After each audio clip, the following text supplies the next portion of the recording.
This is the crazy importance of knowing how to read your own astrology chart. Today, my house flooded. You can see my stories on here for more. It's a long story.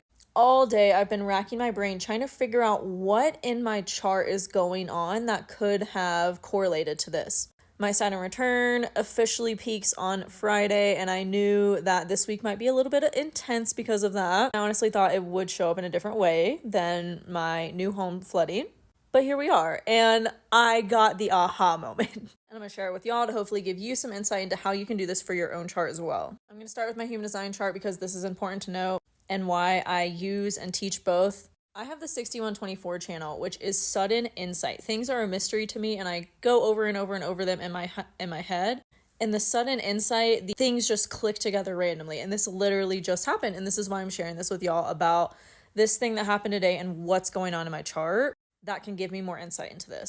Like I said, I'm in my Saturn return, but this whole day I've been like, Saturn is in my 6th house. Like, how does this apply to my physical home? Well, guess what planet rules my 4th house of home? Ding, ding, ding. Capricorn, which is ruled by Big Daddy Saturn. And not only that, but Pisces ruler Neptune is in my 4th house. This is called a mutual reception. It also happens with my Mercury and my Venus because Venus is Taurus's ruler and Mercury is Gemini's ruler, and they're kind of switched in my chart.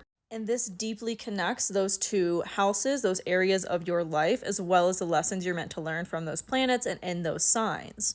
I honestly think for me, this has been an avoidance of spiritual practices and my health. Those two things have fallen off with my move, and I've really been prioritizing other stuff.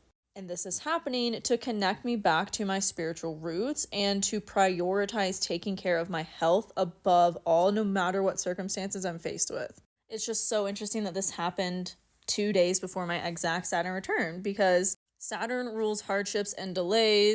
Neptune literally rules water, so I'm experiencing delays and hardship in my area of home due to water. Like, it flooded so bad, they're gonna have to dry the whole place out and I won't be able to be there for a few days. I could easily get really existential about this and let everything else in my life, my spiritual practices and my health, fall off. But that is the lesson of my Saturn return, and this period for me is to focus on those things and not neglect them, despite any delays or hardships that I'm facing. So I'm gonna be real diligent with my meditation and getting back to healthful practices as much as I can. Are you in your Saturn return? What's been happening for you? Did this give you any sudden insights or realizations into your own chart? Let me know in the comments. Let's chat about it.